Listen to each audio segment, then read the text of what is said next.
শ্রীকৃষ্ণ চৈতন্য নাম করিবে তো আসদ পরিবেশ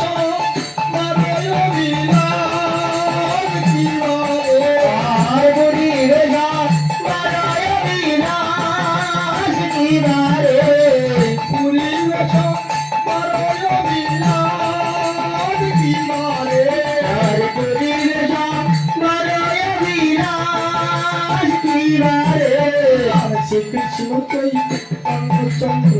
সকল ভক্তবৃন্দ শ্রীকৃষ্ণ চৈতন্য চন্দ্র সকল ভক্তবৃন্দ